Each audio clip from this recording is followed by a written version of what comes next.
What is the power? Power को हम किसी मशीन या किसी पर्सन की एक्सप्लेन कर सकते हैं। तो होता क्या है, power is defined as machine over person, the time rate of which work is done, our energy is transferred by it। यानी किस रेट से हम वर्क कर रहे हैं और किस रेट से एनर्जी हम ट्रांसफर कर रहे हैं, उसे हम कहते हैं power. It is denoted by P. ठीक है, सपोज कोई पर्सन डज वर्क कर रहा है डबल इन टाइम टी में, तो एवरेज पावर क्या होगी उसकी? Average power is equal to क्या होगा? Average power is equal to होती है रेट ऑफ डूइंग वर्क। क्या?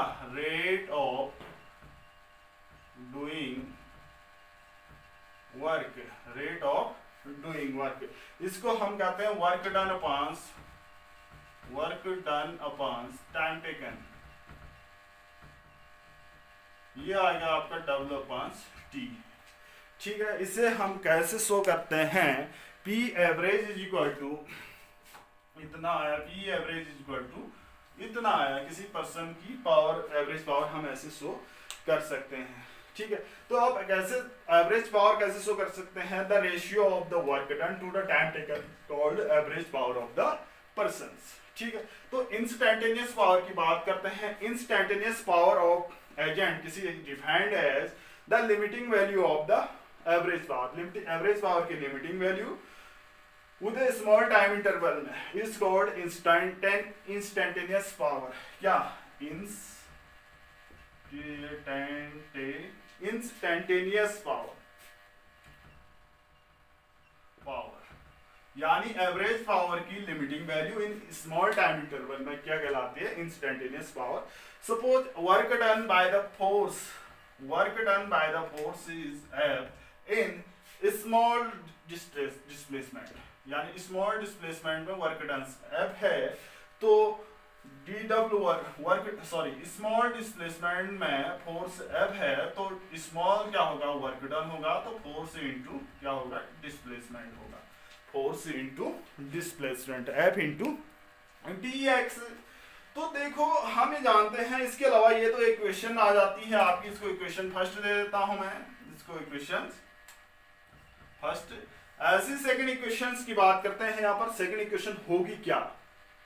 सेकंड इक्वेशन ये होगी कि हमने क्या कहा? इंस्टेंटेनियस पावर, उसकी लिमिटिंग वैल्यू, यानी limiting value delta T tends to 0, यानी delta W upon delta T. इसको हम क्या लिखते हैं? D W upon D T. सब इक्वेशन 1 से P is equal to D W की जगह हम क्या रख सकते हैं? F into D X upon D T. F into D X upon D T. देखो D X upon D T को हम कहते हैं velocity, rate of change of displacement is called velocity. तो ये आएगा एफ डॉट वी, यानी दो वेक्टर का डॉट प्रोडक्ट, यानी फोर्स और वेलोसिटी का डॉट प्रोडक्ट जो होता है उसे हम कहते हैं, उसकी पावर कहते हैं किसी इंस्टेंट। ठीक है, एक रिलेशन ये भी आ चुका है। अब देखो इसमें हम क्या करते हैं? इसका डायमेंशनल फॉर्मूला, यानी किसका डायमेंशनल फॉर्मूला? डायमेंशनल फॉर्मूला क्या होगी? डायमेंशनल P इक्वल टू क्या होता है? डबल अपॉन टी होता है। डबल की डायमेंशनल फॉर्मूला ml2 t-2, और t का होता है t, तो ये कितना हो जाएगा आपका? ml2 t-3 क्या होगा? इसका डायमेंशनल फॉर्मूला होगा। किसका? पावर का डायमेंशनल फॉर्मूला ml2 t-3। ठीक है, इसके बाद इसकी यूनिट पर बात करते हैं। यूनिट क्या होगी इसकी? देखो यूनिट बात करते हैं, ऐसा यूनिट की बात करते हैं। सबसे पहले ऐसा यूनिट ऑफ क्या? Power is equal to watt होती है, यानी P is equal to W upon T है, तो ए जूल अपॉन सेकेंड। इसकी यूनिट क्या होती है? ऐसा यूनिट वॉट होती है। क्या होती है? वॉट होती है। ये 1 वॉट जो होता है 1 जूल पर सेकंड के इक्वल होता है। 1 वॉट जो है 1 जूल पर सेकंड के इक्वल, यानी यहां से क्या है? इसकी यूनिट W की यूनिट जूल, T की यूनिट सेकंड, तो जूल पर सेकंड आ रही। इस जूल पर सेकंड को ही हम क्या कहते हैं? वॉट कहते हैं। तो ये इसकी पावर होगी, सॉरी इसकी यूनिट होगी। किसकी? पावर की यूनिट, ऐसा यूनिट ये होगी। ठीक है, ये तो हुआ। इसके बाद अनदर पॉपुलर यूनिट होती है, आर नोन एज किलोवाट होगी। हॉर्स पावर क्या होगी? इसकी यूनिट होती है, यानी 1 किलोवाट,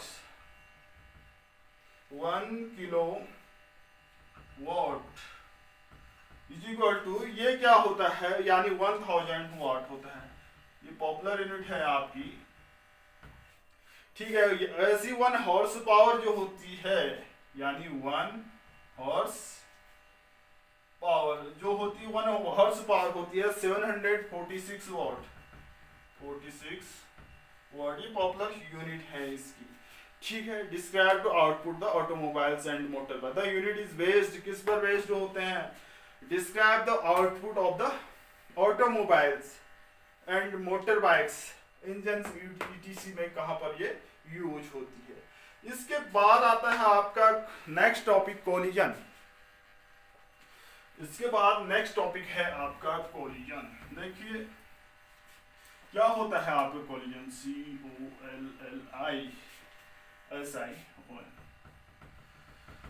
देखो ये क्या होता है, कोलिजन इज आइसोलेटेड इवेंट्स, किसी आइसोलेटेड इवेंट मींस जहां पर फिजिकल कंडीशंस अनचेंज्ड हो, जहां पर जो भी फिजिकल कंडीशन है, आइसोलेटेड इवेंट की बात है तो फिजिकल कंडीशंस जो होती है आपकी अनचेंज्ड होती है, unchanged means a collision is an isolated event which two or more colliding bodies, दो या दो से अधिक कोलाइडिंग जो बॉडी है एग्जैक्ट एक strong force on each other, यानी दो बॉडी एक दूसरे पर एक स्ट्रॉन्ग फोर्स लगाते हैं, दो या दो से अधिक बॉडी किसी आइसोलेटेड सिस्टम में क्या करते हैं, फोर्स लगाते हैं फॉर ए शॉर्ट टाइम, बहुत छोटे से टाइम इंटरवल के लिए, for a collisions to takes the actual physical contact is not necessary, actual physical contact necessary नहीं है, कोलिजन मींस टकराना ही होता है। अगर दो बॉडी क्या करते हैं शॉर्ट टाइम के लिए क्या करते हैं, टकराते हैं स्ट्रॉन्ग फोर्स से, उसी को हम क्या कहते हैं, कोलिजन कहते हैं। एग्जांपल दे सकते हैं हम, क्या एग्जांपल है रदरफोर्ड स्कैटरिंग एक्सपेरिमेंट में क्या होता है, alpha particle moves towards the nucleus और an atom get deflected by electrostatic force and repulsive without actual physical contact with the nucleus, ठीक है। जैसे ही वहां पर टकराते हैं तो रिफ्लेक्ट हो जाते हैं, स्कैटर्ड हो जाती है, तो इसी ये एग्जांपल क्या है आपका कोलिजन है, ठीक है। यानी शॉर्ट टाइम के लिए टकरा रहे, जरूरी नहीं है कि ये इनका कांटेक्ट, जरूरी भी नहीं है कि इतना कांटेक्ट में ही आइए। देखो इसके टाइप्स पर बात करते हैं, इलास्टिक कोलिजन आता है पहले, elastic collision,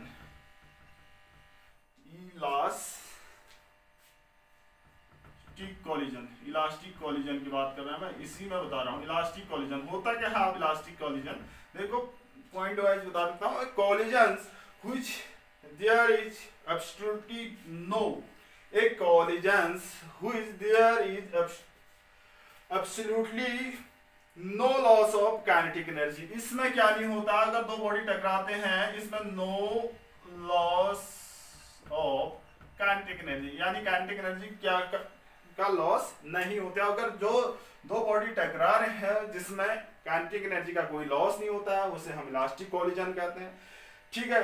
force involve during, force involve, दूसरा पॉइंट है force involve during elastic collision must be conserve in nature, इसमें फोर्स क्या होता है आपका, कंजर्व होता है, कंजर्व्ड फोर्स कंजर्व्ड होता है। नेक्स्ट है mechanical energy is not converted into heat light sound, जो मैकेनिकल एनर्जी है ये कन्वर्ट नहीं होती है, not converted, not converted heat में, या आपकी लिख सकते हैं हीट लाइट और sound, heat light sound etc, ठीक है।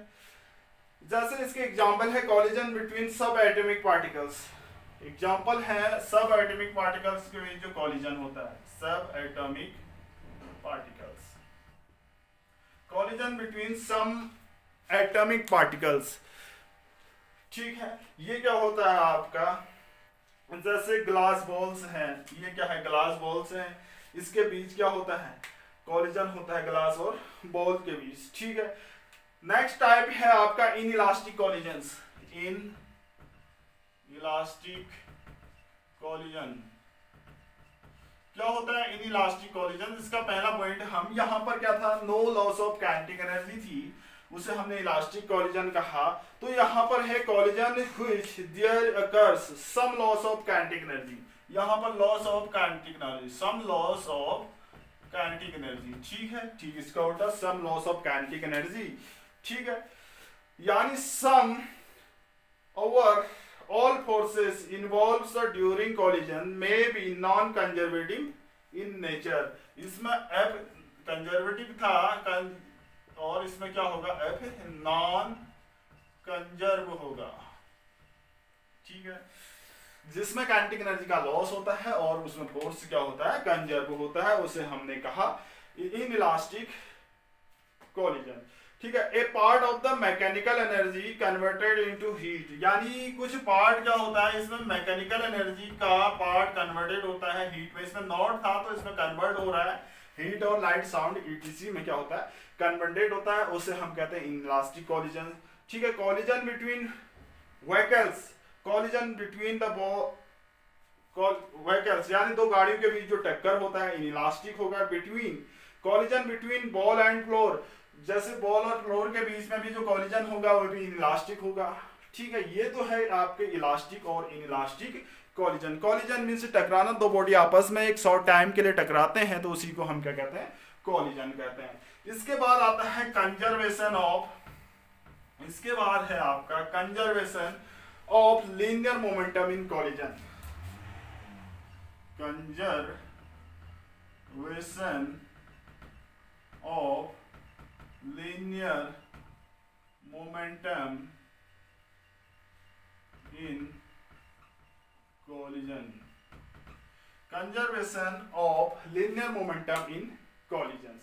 देखो कंसिडर ए बॉडीज है, दो बॉडीज है, वन और टू, दो बॉडीज है, सपोज दो बॉडीज है, एक है, वन और टू बॉडीज हैं अगेंस्ट ईच अदर, एक दूसरे के अगेन हैं, तो exert mutual impulsive force of each other during collision time, delta T time के लिए ये क्या कर रहे हैं, टकरा रहे हैं, एक दूसरे के अगेन है। The changes produce in momentum, कितना मोमेंटम चेंजेस होगा, देखो डेल्टा P1 यानी डेल्टा P, इसमें कितना मोमेंटम चेंजेस होगा, F1 यानी इस पर जो फोर्स होगा F12 इंटू डेल्टा टी, ठीक है। F12 यानी 1 पर जो फोर्स लग रहा है 2 के कारण इंटू टाइम टेबल, ये पढ़ रखा है हमने चेंज इन मोमेंटम। ऐसी delta P2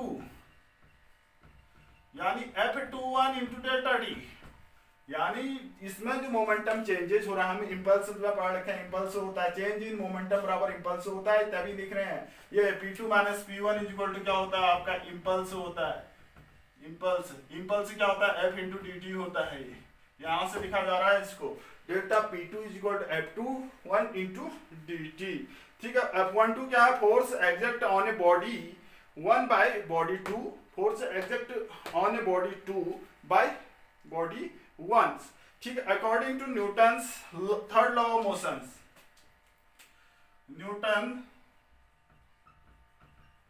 third law of motion, according to Newton third law of motion, यहां से हम क्या लिख सकते हैं, क्या होता है, action reaction rules, F12 equal to minus F21, F12 is equal to F12 equal to minus F21 होता है वो न्यूटन्स थर्ड रूल्स। तो यहाँ पर हमने dt से मल्टीप्लाई कर दिया दोनों, क्या F12 into dt is equal to F minus F21 into dt लिख सकते हैं। इसको हम यहां लेके आते हैं, F12 into D T plus F21 into D T is equal to 0 होता है। तो यहां पर हम क्या करते हैं, F12 into D T, F21 into D T, ये क्या होता है, delta P1 plus delta T हुआ। देखो फ्रॉम इक्वेशंस ये 1 से F12 की जगह हम क्या रखते हैं, डेल्टा P1, F21 की जगह हम क्या रखते हैं, डेल्टा P2, तो delta P1 plus delta P2 is equal to क्या आ गया आपका, 0 आ गया। अगर हम इसको क्या लिखते हैं, डेल्टा कॉमन लेते हैं, तो देखो अब डेल्टा कॉमन ले रहे हैं, यहाँ पर डेल्टा कॉमन आया तो P1 plus P2 is equal to 0। Change in linear momentum क्या होता है, कांस्टेंट होगा, तो P1 equal to P1 plus P2 is equal to ये क्या आ जाता है, कांस्टेंट। ठीक है, P1 plus P2 is equal to constant आएगा। Total linear momentum is conserved in each instant during the oscillation collision, during the collision, यानी प्रत्येक इंस्टेंट कॉलिजन के दौरान टोटल लिनियर मोमेंटम क्या होता है आपका, कांस्टेंट होता है। ये तो है कंजर्वेशन ऑफ लिनियर